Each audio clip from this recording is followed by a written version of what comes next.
Welcome, podcast listeners. You are here with your host, Mr Budget Pedal Chap. That's me. Hello. You are here with Mr Illness, Mr Coughety Cough Cough, which I will hopefully edit out if it happens. It is Mr Matt Quine. Say hi, Matt. Hi, Matt. Whee! This is episode number 132 of the Fret Talk podcast. And yeah, we are here. So, what's been going on? Have we done anything? Is this what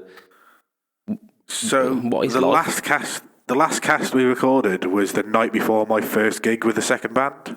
It was. So yeah. I've now done that, and I've also done a second gig with the second band.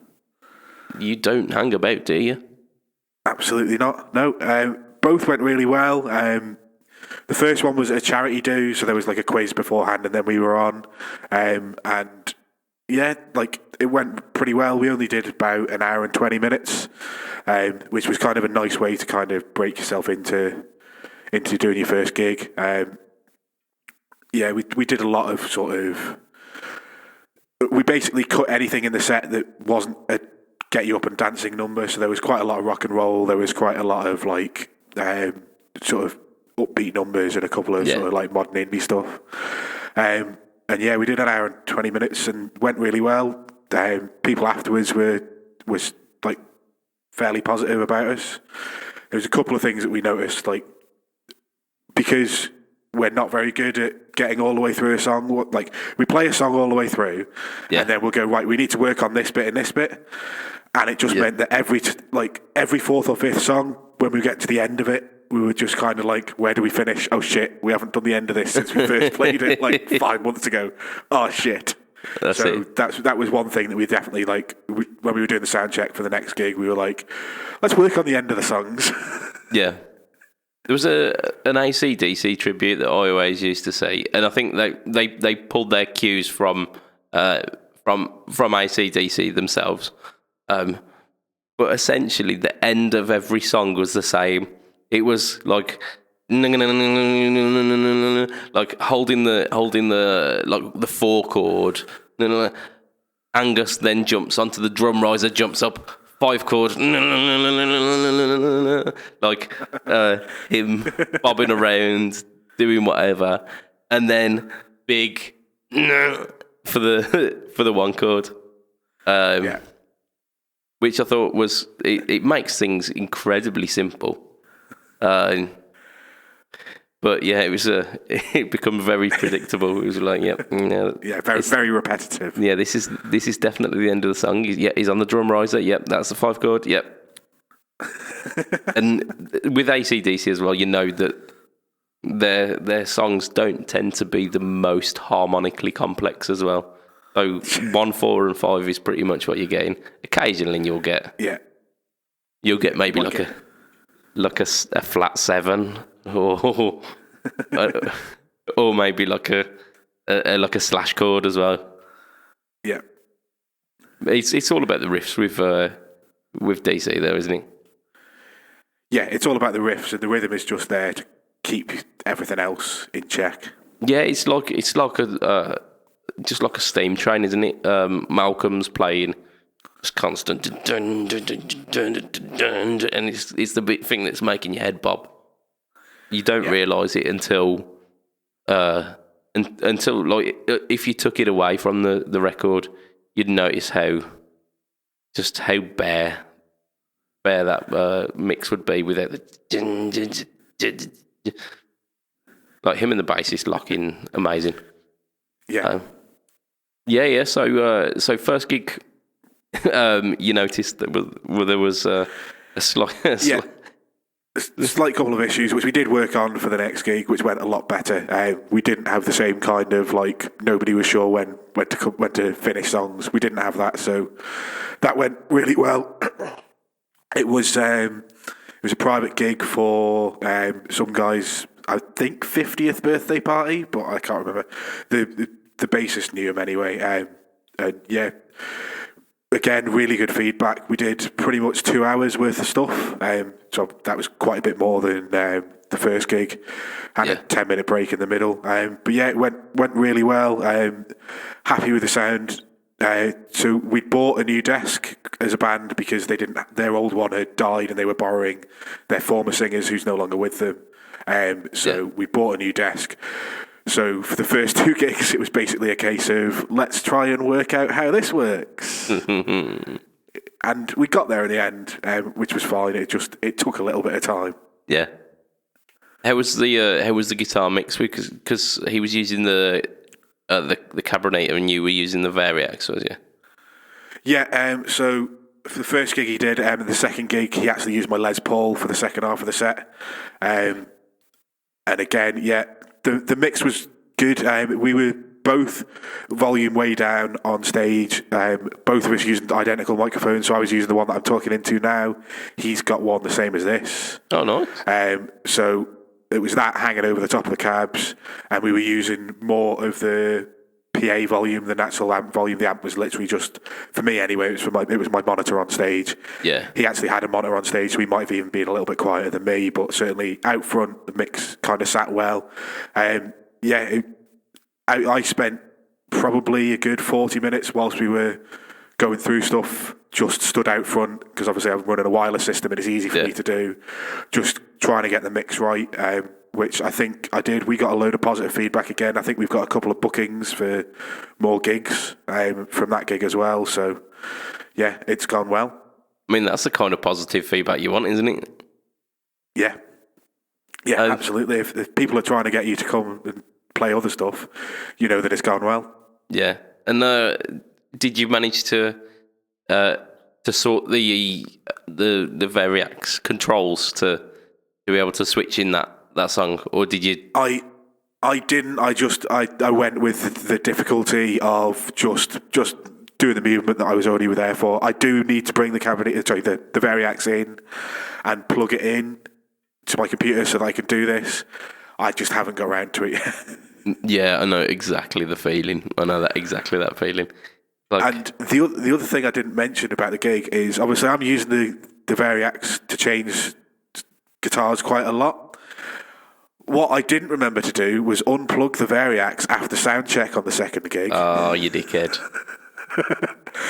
And then I got there and I was like, oh, fuck. And I looked and we were on 3 out of 4 battery, which is not too bad. Once it drops down to 2, you can't play it at any volume. So I just went, right, the key ones are the ones where I need to change the sound mid-song or make a transition between 2 songs really quickly. Yeah. And anything that I'm using the acoustic sounds for, which I think there's 3 songs. So I basically just went, right, the Variax is for that and nothing else. Yeah, same. Yeah, and I used the Cabernet for the second half of that gig.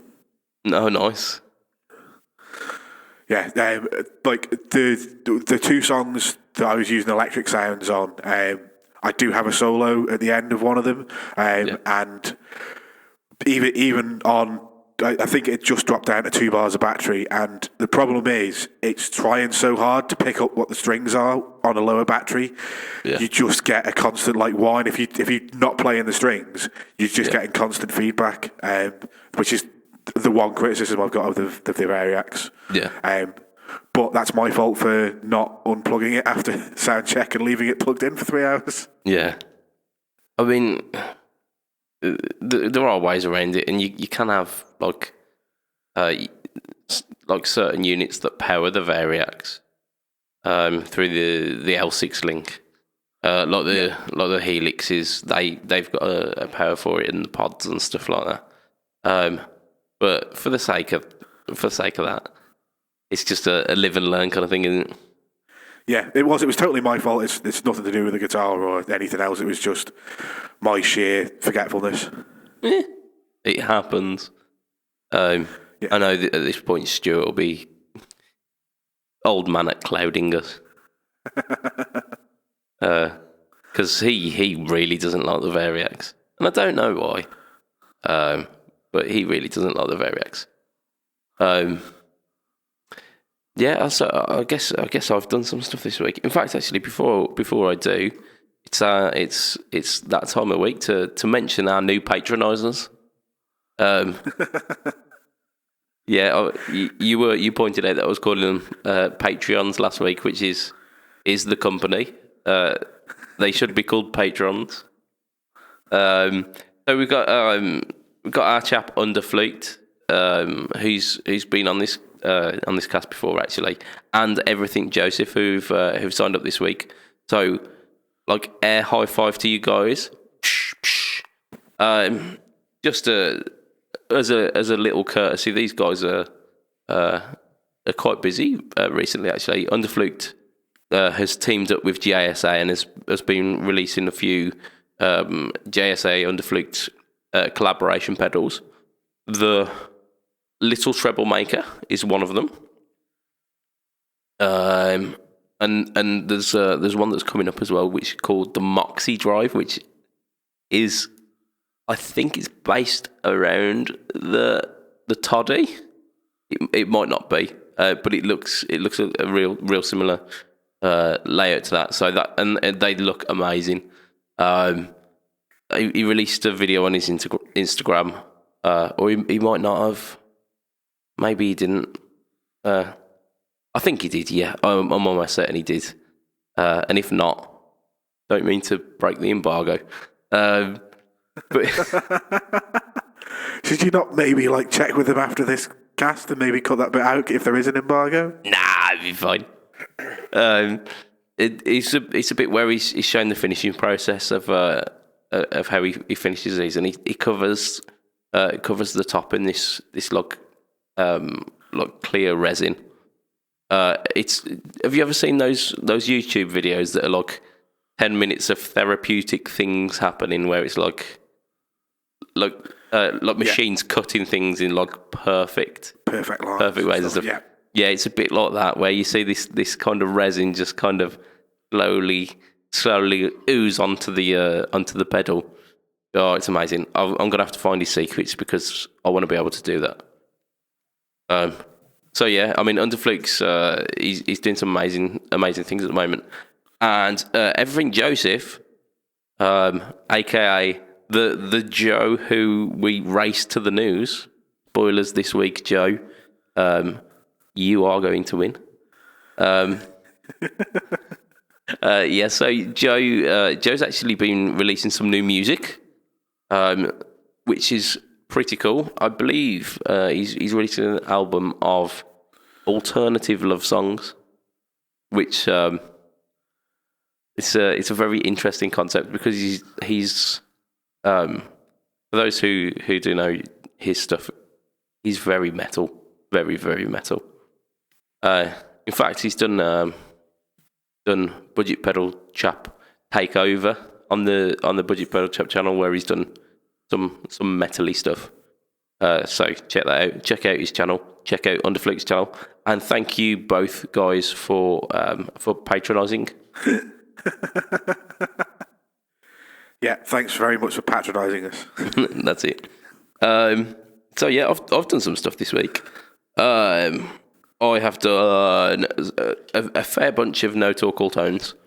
If you do check on my YouTube channel, if you're subscribed to that, and if you have the bell icon clicked, you'll get notifications that I put up like premieres for the video, so you kind of get an idea of what's coming up in the next couple of weeks. I've got very fucking organised this week, which is unlike me. So you'll be able to see the next like 2 or 3 videos up on the channel. One of which, in fact, is the original Little Treble Maker by JSA, Simon. Which it's you know, the guitar nerds, they talk about the make gooder pedals. I do, yeah. Well, it's the Little Treble Maker is very much one of those. It's so the kind of concept of it is that it's the tone stack from a clon. Okay. So you kind of very subtle. It's kind of mids and like very upper mids, kind of gently caressing the treble frequencies, and it works as essentially just it feels like just lifting a blanket off your tone, even if you like your tone before, is you think, this is a really serviceable tone, this is really good. You put the little treble maker on and you go, actually, no, it's like seeing the sound in high def. But it makes it an absolute bastard because whenever you turn it off, you think your tone sucks. So, it's one of those pedals you'd mount underneath your board and just pass the signal through at some point. Yeah, it is exactly one of those. And if you do like rag the treble control right to the top, you can get that kind of blues drivery, like really kind of gnarly upper mid crunch. Yeah. But if you set it to kind of sensible mid levels, it's just that kind of presence push. So yeah, that's amazing. That's coming out on Friday, so check that out. I'll run it through a clean amp, which I mean the subtlety of it might get lost, but then I'll run it through like a drive.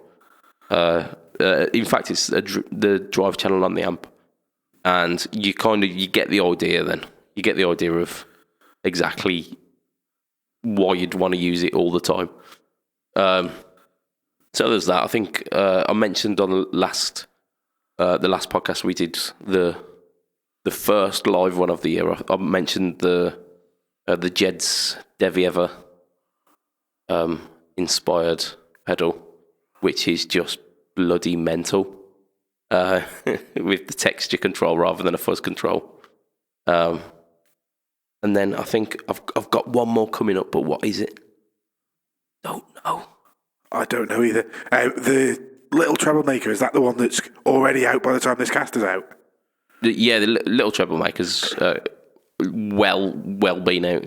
I got the little treble maker around a year ago from Simon, but the production model with underflute is out. Yeah, you can buy it on Reverb, I believe. Okay. No. I haven't got the Reverb URL though, so sorry. So the one that you were just talking about, is that the one that comes out this Friday, which for the listeners was last Friday? Yes, that's the one. Yes. But there will be one coming up this Friday for you listeners. Next double Friday. What it is. Time. How does it work? Oh, I know which one it is actually. You've just reminded me. It is the Hubcap John Rangemaster with an amazing Iron Man graphic on the front. I shall not speak about that one. I shall let you wait and hear that one yourselves, listeners, and Matt, because you've not been privy to this one either. I have not. But from the experiences that we've had with rather tasty boutique Rangemasters, because we've both got the Hello Sailor stuff.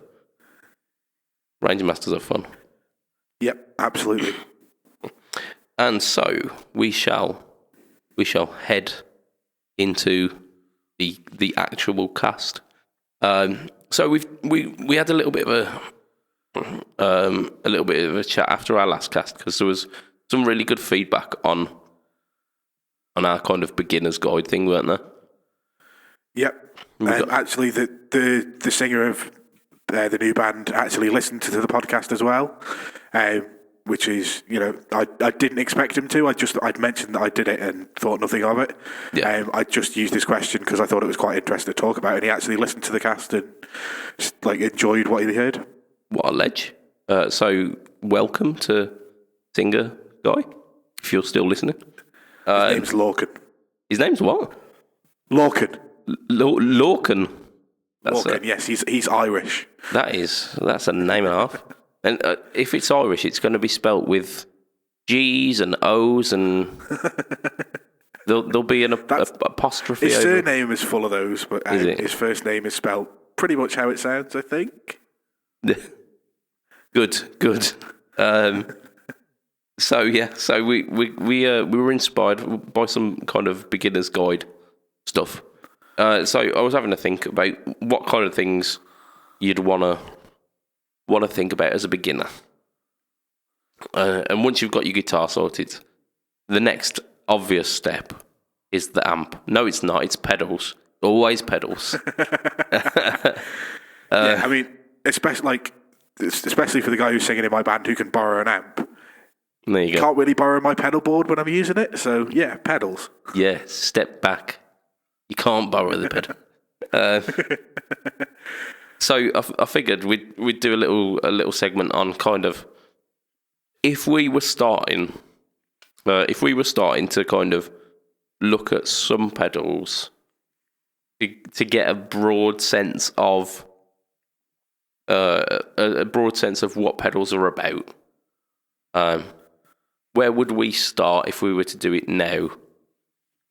But with the caveat of this is we've got the knowledge that we've got now, but we haven't got the budget.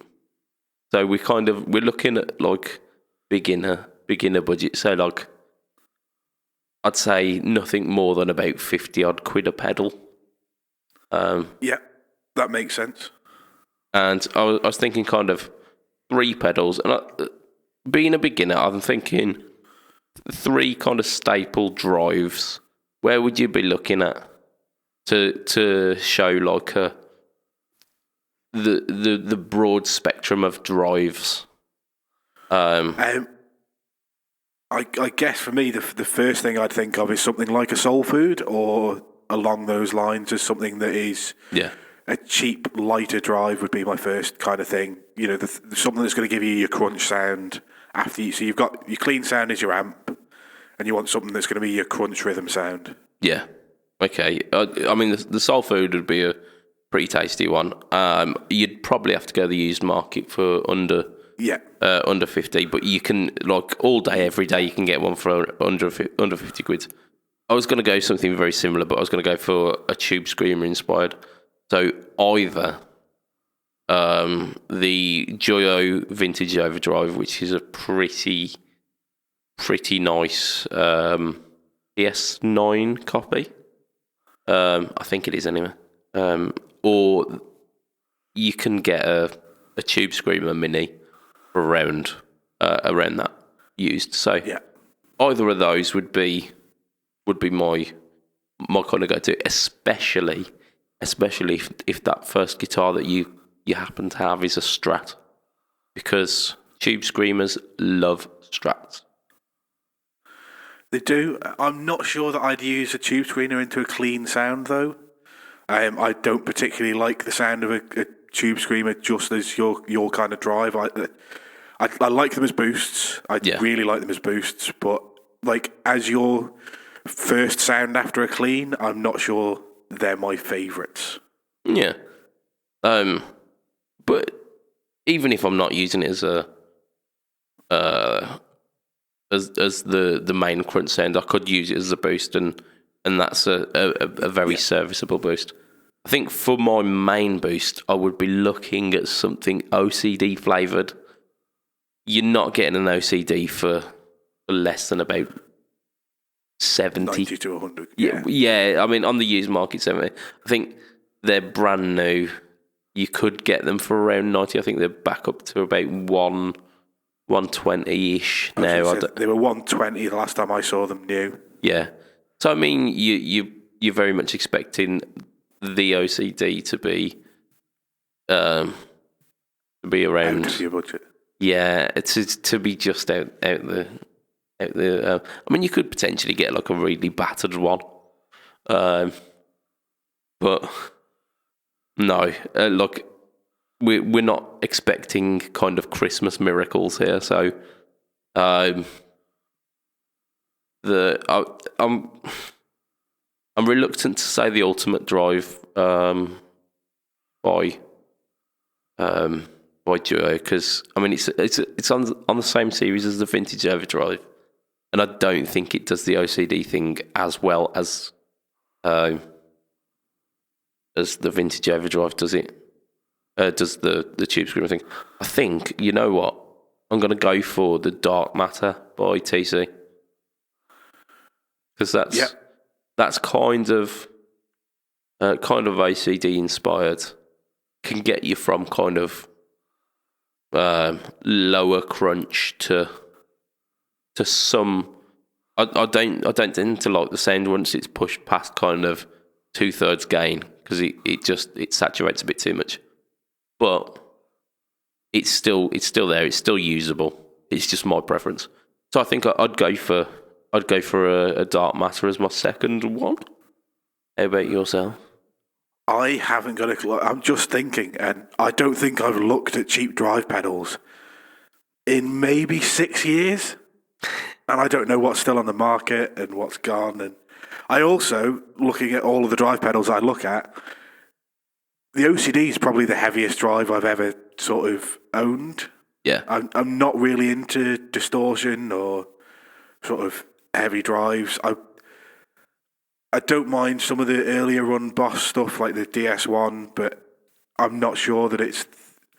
I mean, they sound good, but I'm not sure it's the best kind of thing to try and stack with something. Yeah, and I think that's it, isn't it? The DS1 does a sound. It does the DS1 sound. But is it representative of like a broad palette of drive that you would offer up to a beginner? I think it's too narrow. And I don't think it's aged particularly well. I think some of the cheaper clones of the same pedal do that pedal better. Yeah, maybe. But yeah, I think if I'm going to go for like a final one, I'd like to throw a fuzz in there. But the issue is that cheap fuzz or a fuzz that comes in under this price tends to not be good fuzz. I'm sure you'd be able to pick up a big muff under this price, second hand. I mean, you'd be looking nano big muffs, wouldn't you? Yeah. I mean, the ones that you'd be looking towards is like the Russian green reissue, or maybe the op-amp reissue. Which is definitely going to be over the budget. Yeah, I would have thought so. Although, I'm going to cheat a little bit on this one. Because I just, at the corner of my eye, I noticed, you might hear the ripping of the Velcro. Is that a JSA mini muff by any chance? It is the JSA mini muff. I picked this up for less than 50 quid. And it is blooming marvellous. So, yeah, I'm going to go for that. I'm going to go for it. The JSA mini muff, which, like, really weirdly, is not muff based. It's more kind of quote unquote vintage fuzz inspired. Very smooth, very responsive. Quite a lot of gain. And yeah, it gives you a good idea of. I mean, if you try that and you don't like it, you probably don't like fuzz, because it's a really There's more people that don't like fuzz than realise that they don't like fuzz as well. Yeah. And it's one of those things that if you find a fuzz that you do like, then you tend to fall down the rabbit hole of owning more than one fuzz after that point. But I say that, like, it's a very good, very easy to use fuzz, because it's one knob. So if you ain't getting the sound out of it that you like, it's not the sound for you. But I think that for me that's a tonal palette there of the things that I'd offer up to a beginner, to let them go, yeah, try these, see what tickles your pickle. Yeah, the only other thing that I can think of that is anywhere near that budget that I've picked up recently or enjoyed the sound of was a tiny toddy that I got off JSA. Mm-hmm. I'm not sure whether that came in at under the budget or not, but certainly if I was selling it on, I'd be selling it for under 50 quid. Yeah. So you might be able to find one of those second hand. And again, that's probably more, or it's certainly more gain than the soul food, and would give you that kind of next level, and probably would stack quite well with something like a Tube Screamer or a soul food. Yeah, I would imagine it really would. It's quite a quite an unflavoured boost, isn't it, the toddy? Yeah. So you'd definitely be able to control the tone with another pedal in front of it. Yeah, defo. I mean, I'd like to throw a little kind of honourable mention to the TC budget line as well, because they've got quite a few. I mean, you've got the Afterglow chorus, and you've had the Nether Octave as well, and they were both impressive. And they've got quite a few in that cheaper range. The Honey Pot Fuzz, you've got like the El Macambo Tube Screamer style tube-based overdrive, isn't there? Yeah, even the Tube Pilot as well. Yeah. Yeah. So all of these are brand new, coming under the 50 quid mark. Yeah, most of them come in like 35 to 38 quid, and if you buy it and you find you don't like it, you can probably sell it for maybe a £5 loss. Yeah. So I reckon that's our top tip for the beginners. I'm sure there's like shed loads of people we haven't mentioned Moore. We could have had the Hustle Drive for the OCD Clay. What was the Moore one that's based on a Dumble sound? I can't remember now. Chris Wilson had one for a long time before he finally upgraded it, and I can't remember what it is for the life of me. Oh dear. Based on a Dumble. I know you've got the Blues Crab, which is based on the Mark 1 Blues Breaker, which is a really good pedal. I had that for a really long time. I've got it's the Rumble Drive, the Moore Rumble Drive. There you go. I'm thinking of. So there you go. That's a kind of pedal flavour that you don't tend to find under a certain price point, because they tend to be premium priced. Dumble pedals. And they're coming in at 47 quid, so they're in budget. There you go. Bish, bash, bosh. So yeah, that's our beginner's guide to the pedal board. Just as a thing to tack onto this as well, I wanted to have a wee mini beginner's rant. So kind of almost like a Matt rant light. About tremolo systems on budget guitars. So we tend to find on a lot of the cheaper guitars, it doesn't really matter what shape they are as well, but you tend to find that they've got Strat style bridge systems on them, which understandably I think they're quite easy to manufacture. They're ubiquitous. And they're really easy to get intonation out of because of the 6 individual saddles. So they're very forgiving. However, that being said, when you have a tremolo system there, it almost invites you to use it. Yeah, to use it. Yeah, it almost invites you to want to have a go on it. Which is a massive mistake. Because, I mean, we were beginners once, and we've all tried those cheap Strat tremolos with the shitty, like. I have one right next to me still, my pink Sparkle Strat. Indeed. Notice there's no tremolo arm in it. Yeah. I've got in my gig bags. I've got like various tremolo arms from various guitars. That. They're not seeing those guitars again.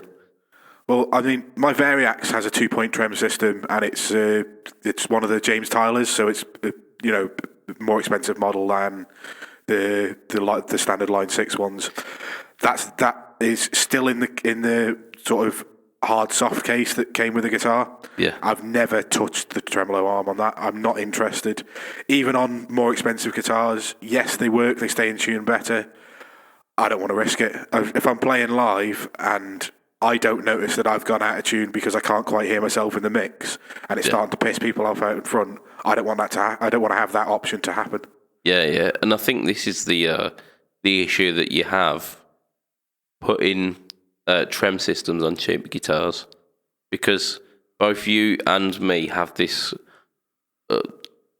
almost reluctance to use a tremolo system, even if we know that tremolo system is a nice and stable one, and it's a good quality one.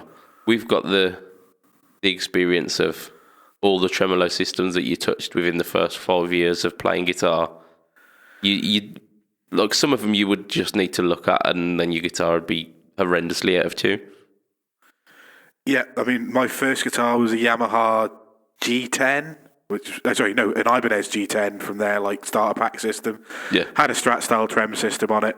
I asked my guitar teacher at the time to set up the tremolo system, and he refused. Yeah, and that is a correct.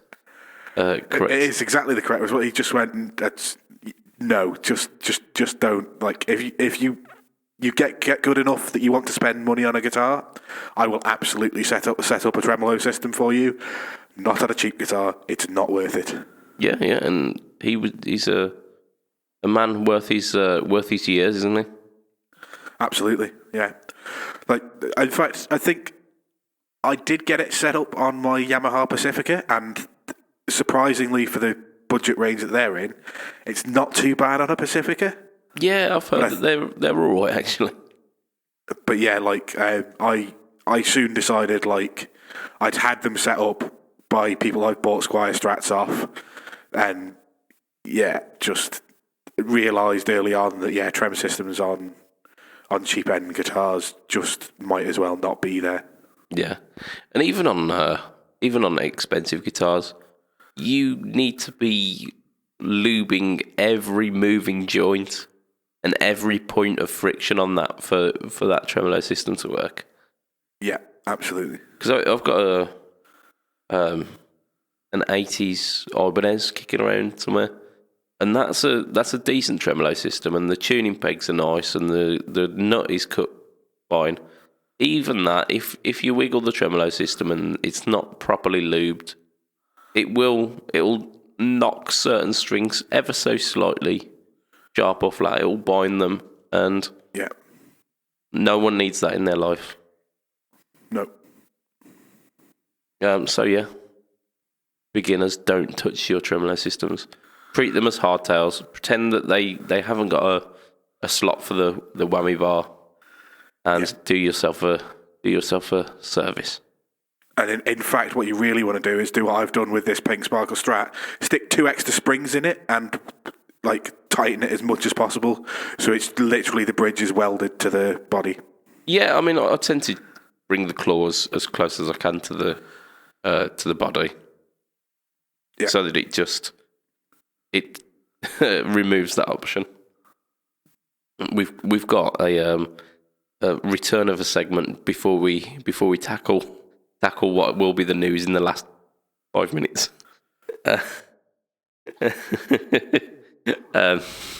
So we're going to have a go at pedal weed mind's eye. Hey, which is it's always a favourite. So our first pedal weed mind's eye, Chupacabra, Mr Nice, or Luciadora. So was the first one Chupacabra? Chupacabra. And the second one was? Mr Nice. Mr Nice, and the third one was Luciadora. Luciadora. That's really difficult. I thought it might be. I think Luciadora is your mind's eye. Okay. I think the Chupacabra is the pedal, and the other one is the weed. You have got it bang on, Matt. This is a way to kick off 2020 pedal weed mind's eye. That is a threefer. Well done. The only reason I went that Luchador was from your mind's eye because you know that I like wrestling, and obviously a luchador is a Mexican wrestler. Indeed, I conflated the word luchador with Dora, as in the explorer. Yeah. To make an ultimately very Mexican word.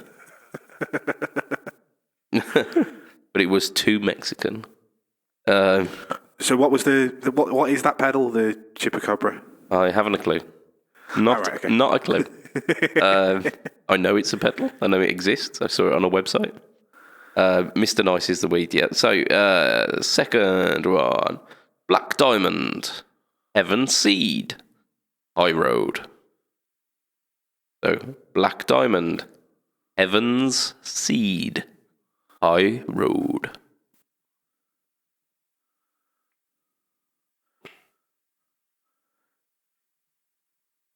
Heaven's Seed is the weed. Okay. Black Diamond is your mind's eye. And the other one is the pedal. So the High Road. The High Road is the pedal. High Road is the pedal. That you got a 1 out of that. You got a 1. So the High Road is the pedal. The Heaven Seed is my mind's eye. Okay. I thought that High Road might trick you into going for weed. Yeah, that's why I didn't use that as weed, because it was too weedy. Too weedy. But it turns out it's the pedal. And yeah, Black Diamond is the weed. Okay. Right. So third one. Oh, I can't read my own writing with this one. Kestus or Cestus. Forbidden fruit. Glass half full. So I'm going to go with Kestus. It begins with a C. So Yeah. Kestus, forbidden fruit, glass half full. Kestus is the weed. Okay. Forbidden fruit is the pedal, and the other one is your mind's eye. Again, Matt, you managed to get 1. You aren't getting consistently the same ones either, which is brilliant. Kestus is the pedal. Forbidden fruit is the weed, and glass half full is my mind's eye. Forbidden fruit just sounds too much like weed to be weed. Well, unfortunately, this time it was too good to be true, wasn't it? It was actually true. Yeah, glass half full. I literally, as I was writing this, had a half full glass next to me. Yeah. Take inspiration from what you know. As Roy Walker used to say, say what you see, say what you see. A very, very British reference there, isn't it? Answers on the post. Surely they had catchphrase in America. Yeah, but it wouldn't have been with Roy Walker. Oh no, it probably wouldn't have been with Roy Walker. Right, so this last one is so effing mental. It looks like, do you know when you play Scrabble, when you put your hand in the bag and you pull out just random letters? Yeah. Yeah, they all look like that. So excellent. So we've got the Susma Yosef. I'm going to try and pronounce this one. I'll spell it out later. I'm going to go with Zizix, which is XYXZZX. Zizix. I think that's XYXCZX. ZZX. Zizix. Okay. And then Zgittels. They say ZKITTLEZ. Okay. Well, Skittles is your mind's eye. Okay. And I haven't got a clue for this, so I'm going to go... So Susma Yosef or Zizix. Zizix is the weed, Susma Yosef is the pedal. Susma Yosef is the pedal. I'm not entirely sure I am pronouncing that right. I probably am not. Zizix is my mind's eye. I must have been smoking some Skittles when I wrote that one. Yeah, well, I assumed you'd had a packet of Skittles around, and that's where you'd got the Skittles from. Yeah, possibly. I mean, it makes sense. No, I saw the other two and realised that I had to go big or go home with this one. So I made possibly the highest scoring answering Scrabble. Scrabble. Yeah, Zizix. It's a brilliant name, isn't it? So if anyone wants the rights to Zizix for their next pedal, hit me up. I'll do you a deal. Fuck me, it's mental. I think you didn't do too bad there, actually. Usually we get around where you don't get any, but you managed to get at least one. You got 3, 4, 5, 6. 6 out of a possible 12, which is that's half. It is. I'll take that. I'd be happy with that. I mean, I write the things and I'm not sure half the time, so. So we're ahead of schedule. We're only 47 minutes in, and this is where the news comes. I was expecting the last 5 minutes. So we've done a lot of NAMM news. We have done a lot of NAMM news, and we avoided NAMM news for 1 week, which was bloody funny. That's my favourite thing to do: avoid NAMM news. Yeah, as a disclaimer, we did that as a gag. It wasn't the fact that we actually forgot NAMM existed. You can't be a musician who has the internet and is in the guitar groups that we're in without knowing that NAMM exists. It's impossible. Yeah. And it led to possibly my favourite moment on this podcast, like across the 2.5 years that we've done it, which is where Jizz pedal. Yeah, we span out a good 15 minutes talking about tonal coke and jizzing into a pedal. So I'm completely down with our NAMM avoidance episode. But because of that, we missed out on. We essentially had a massive blind spot where Fender sat. We talked about Epipohne doing some stuff because they for all the love that I have for the kind of solid work that Epipohne puts in, they've stagnated quite a bit, and then this year they've taken a step in the right direction. So we kind of made a big fuss of that. It's like if you've got like a dog that shits on the carpet every day, and then like you come home on a Friday and he hasn't shat on the carpet, you make a big fuss of him. And that's pretty much the equivalent of what we did with Epipohne this year. But in doing so, we overlooked what Fender do, and we're gonna right that wrong now. So the big thing is Squier. Essentially, Squier have released or are releasing at least a series of guitars which are along the same line of the parallel universe or alternative reality, which was the other one, like the second year, which wasn't as good. But yeah, so they've released the paranormal series. So a couple of the picks from this, I've got a few.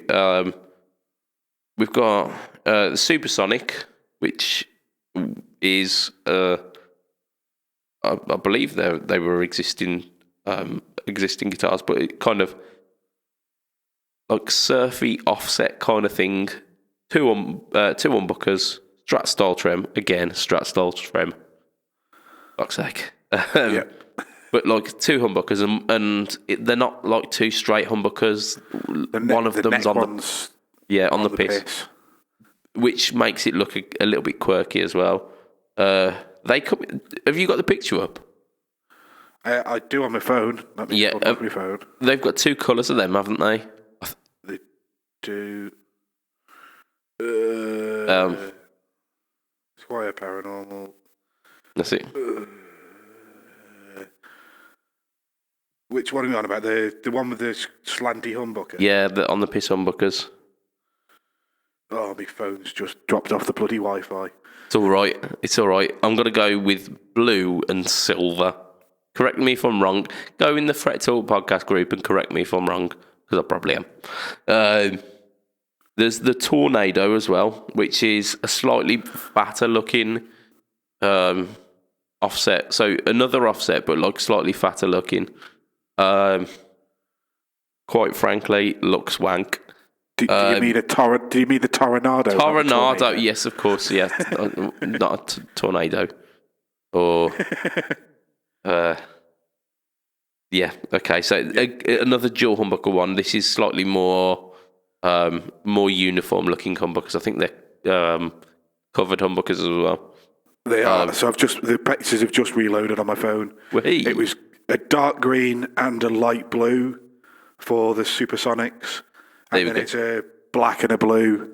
Yeah, and the Tornado. The blue's got the torque guard as well, hasn't it? It does. You're right.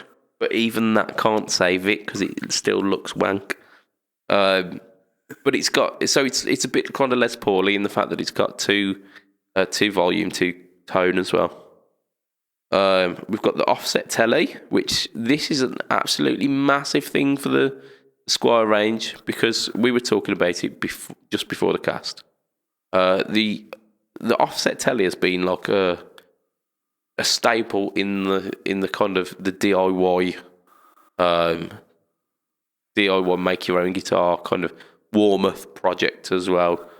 They've been going for the popularity's been going for about a decade, and then Fender jumped on that and says, "Yeah, we'll make one," and ended up doing there was a limited run of them, which were relatively pricey, and then they released a slightly less pricey version, slightly more mass produced. Still an American guitar though, wasn't it? At the end of the day. Yeah. And now they've decided to allow that popularity, the popularity of this weird kind of Telecaster Jazzmaster hybrid. They've brought that to an affordable price. So I think $399 they're quoting for one of these, and they're doing them in a couple of colours as well. So the original ones were the kind of natural finish blackguard, weren't they? They're doing that finish, but they're also doing a seafoam green with a white guard, which correct looks fantastic. They're doing the Cyclone, which is possibly the most mental crazy. So it's like Jag Stang body pretty much. It's got a jazz circuit in it, so the weird kind of three switchy system. Yeah. And it's Strat trim. Yeah, Strat trim again. Yeah, 3 single coils though as well, which is kind of crazy. Yeah, it looks like a hybrid between a Stratocaster and a Jaguar. In that it's got like the Jaguar 3 on-offs, but all of the pickups are slanted instead of straight, and it just kind of looks really weird. Yeah. The pickups are slanted on my Fireman, so it's a bit like that, but obviously less cool. No, they are just kind of like weird pawn shop Americana, aren't they? These ones. Yeah, very much so. And as much as I'm not about that life, it's gonna hit some people's market. Absolutely. And then the two, which frustrate me so much, because if these two things were together, they would be the best. So we've got, so where is it? Here we go. Thin line Cabronita. Thinking, yes, get in like Fiesta Red, which kind of has that Greg Koch Gristlemaster vibe. Thinking, yes, get in my online shopping cart right now. Then you look down and it's got Jazzmaster pickups. And you've killed it. You've killed the Cabronita. Yeah, that's it. And I was saying to you before, if it was something like it had like Strat single coils in it or something, you'd be like, okay, that's fine. I can route it out maybe for humbuckers, or I'll do whatever. If it was humbuckers as well, you could like, oh, I'll just get some like oversized P90s if you want P90s, or yeah, so, yes, something like that. Because they're Jazzmaster pickups and they're so fucking massive, you'd end up with big old chunks out of your guitar if you tried to retrofit anything else in. So disappointing. But it's okay because they're making another Cabernet. Yeah. And this one, so the specs for this one look amazing. So, like, midnight black. It looks a bit like Les Paul ebony kind of style. Yep. P90s, like white P90s. Amazing looking. Rosewood board, is it? Or is it Pau Ferro or something? It's certainly a dark board, isn't it? Is it? It is, definitely. I only saw the body. But then it's a baritone. Why? Just what's like? Who is asking for a baritone guitar? Yeah. Not only that, who's asking for the classiest looking out of the lot to be a baritone? Yeah. Have the I don't mind if you have the option to have some of these as baritone, but don't make the best one and then only have it in baritone. That's it. I mean, because it looks like a penguin. So it's got its little like tuxedo look. Penguins are the best animal by far. But then they make it a ridiculous penguin giraffe. It's neck's too bloody long. Penguin giraffe hybrid. That's it, yeah. So you done goofed there, Squier. You done goofed. Although they're gonna be bolt on neck, aren't they? Yeah. There's possible light at the end of the tunnel. So what you're saying is buy the thin line and the baritone and swap the necks over and sell a baritone Jazzmaster thin line? That's it. Yeah, that's it. Yeah. I think you'd end up calling the hybrid of those two the Bastardmaster, wouldn't you? Yeah.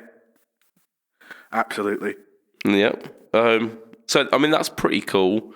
Fender have also rejuvenated the Parallel Universe series, and we're only going to kind of briefly go over those because I didn't have a lot of space at the bottom of my page to write the specs. But there's some pretty fantastic names. So there's the Sparko-Matic, which is like a Jazzmaster meets a Firebird, like triple mini humbuckers. There's a Jazz Strat, which is like because I think the last one they did a Jazzmaster Strat where it was like Strat pickups on a Jazzmaster.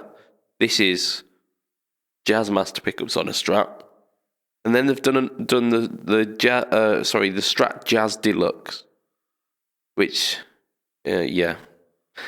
this is the one which I mean I'm gonna get behind because of the name alone. It's called the Tele Magico. It's essentially it's a telly with a Jazzmaster style trem and gold foils. So not necessarily the greatest sounding thing or playing thing, but it's called the Tele Magico. So I'm down with that.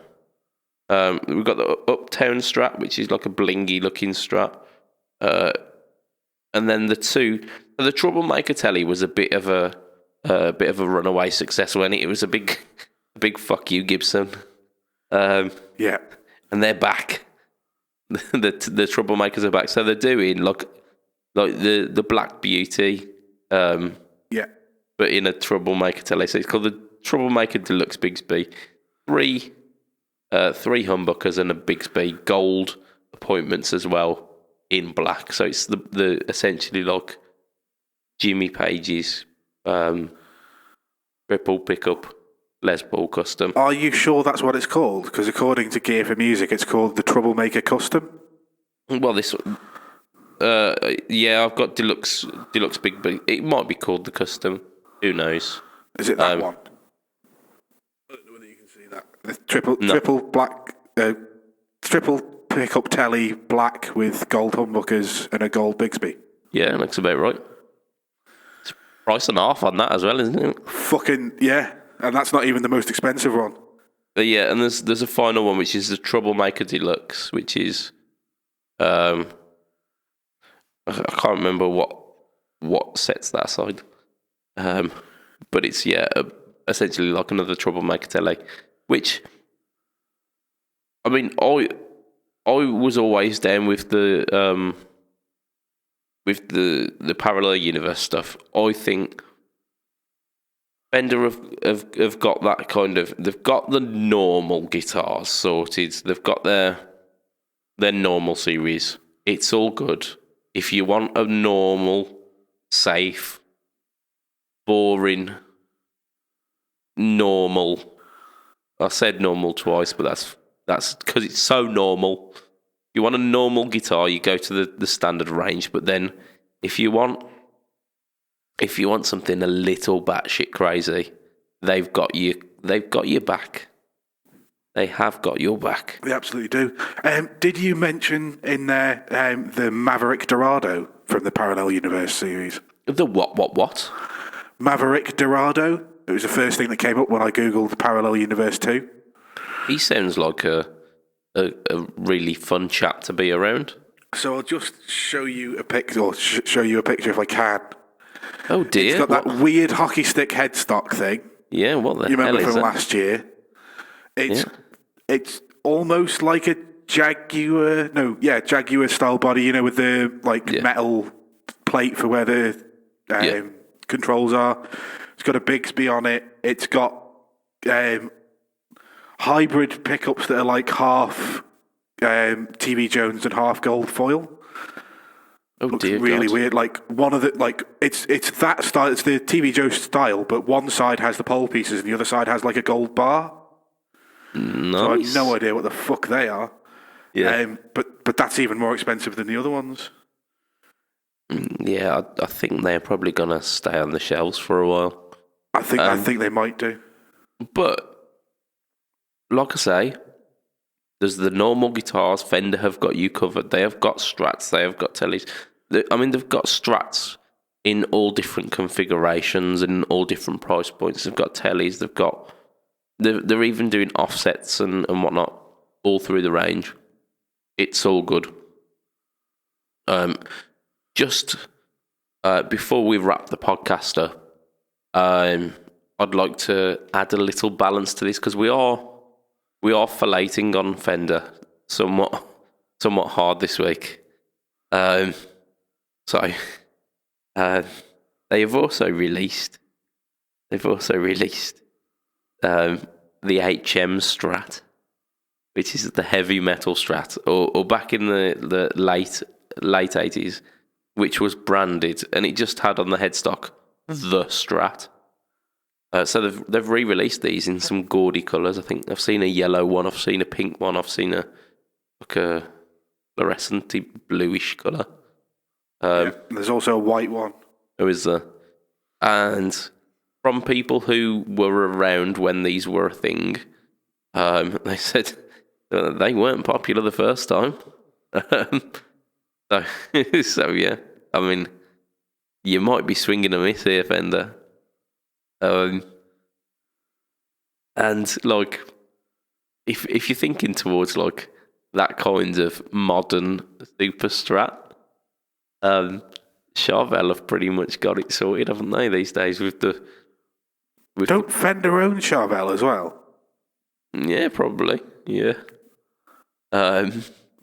So yeah, they're trying to compete with themselves, but worse. Yeah, the pro mods are just so much classier looking, and they're doing. I think Charvel have released triple single coil pro mods for NAMM as well. So we'll throw that in there. That's knocking it out of the park. I love the idea of that. But I thought, just to kind of throw some balance into it, that Fender have brought out the HM Strat again. Yeah. They literally look identical to those maple-necked Ibanez RGs that they released. Was it last year? But with a Fender headstock that just makes it look really weird. Yeah. They don't sound appealing. I've just had a look at the specs on them. They don't look too appealing to me. Yeah, they've also they've released a mini Jazzmaster in the Squier range as well, which is 2 humbuckers and a hardtail, which I think I might be down with, to be fair, because like mini guitars, there's not a great deal of. I think you've got the Brian May minis, you've got the Ibanez RG Micro or something like that, which is like the Paul Gilbert signatures but smaller. And you don't tend to get a lot. So they've thrown a like a mini Jazzmaster in there as well. I think they come in some cool colours. I think it's like a Daphne blue, a seafoam green, and there was something else. But yeah, that's pretty much Fender for the year. I feel we should probably wrap the cast up. So before we get into the official wrapping up, from $2 a month, you can support the Patreon for the podcast group. All the money from the Patreon goes to helping us kind of lift this podcast up into the higher echelons of podcastiness. So we're going to be using it to basically create an advertising campaign to get it out there for more people to listen to it. That essentially equates to more companies and bigger companies wanting to side with us and wanting to do giveaways with us. So it kind of relates and directly impacts on the kind of stuff that we can give away. So it's a reciprocal bonus, and it keeps the lights on in the Fret Talk studio. So that's a bonus. So from $2 a month, you can support the podcast. If you pop over to patreon.com/Fret Talk, you can get on there and check all of the perks. One of which is you get your name read out on the podcast. So for our Patreon patronizers, we've got Mr. Doug Christ, we've got Mr. Andrew Bimson, we've got Mr. Adam Yeomans, and our 2 new for this week, Under Flute Guitar and Everything Joseph, Mr. Joe Richardson as well. So massive salute to you guys. You are amazing. If you want to catch us online, you go into the Fret Talk podcast group, which links will be in the descriptors of the podcast you are listening to. You can get like any topics that you want to have discussed on this on the podcast. You can also like throw in some listener questions and we'll read them out on the podcast. If you want to catch me online, it is Budget Pedal Chap at facebook.com, youtube.com, and instagram.com, where you'll find stuff. Every week there is a new video on the YouTube channel and Instagram. We get to share some awesome stuff. And I completely forgot that I got this amazing, I'm just going to lean over. This amazing pedal board this week, which I think I might have shared on the website, on the Instagram. I don't know if I have. I've got this amazing little pedal board that I'm showing Matt now. Doesn't translate very well to an audio podcast, but it's amazing. It's a Marcus Deluxe pedal board. That is. That is definitely going to be featuring on my my No Talk All Tone series pretty soon. Matt, you are heel_Matt Q at Twitch, yep. Twitter, Twinstagram. Yep. And And you also do the Bad Bookers podcast. I do. Which is about wrestling. So if you're a wrestle fan, or if you like hearing Matt's sexy, sexy voice, I mean, potentially with less coughing, or I don't know if the coughing translates over to the Bad Bookers. If I'm on Sunday, it definitely will. There you go. Yeah. So if you want to hear some unscripted and uncut coughing, hop over to the Bad Bookers podcast for this week. And that'll be us for this week, I reckon. So from myself, Mr Budget Pearl Chap, from Mr Matt Quine, say bye, Matt. Bye, Matt. Hey. Yeah. It will be a tatty bye and good night for this week. Bye. Goodbye, everybody. Goodbye, Dr. Nick.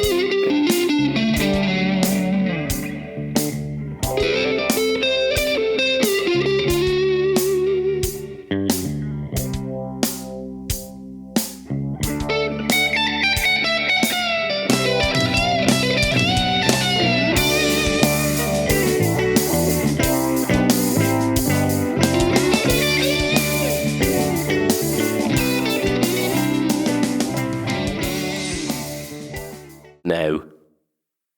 I think I might have pulled the trigger slightly too early then, but It's all right. I'm not a lady. You don't have to apologise.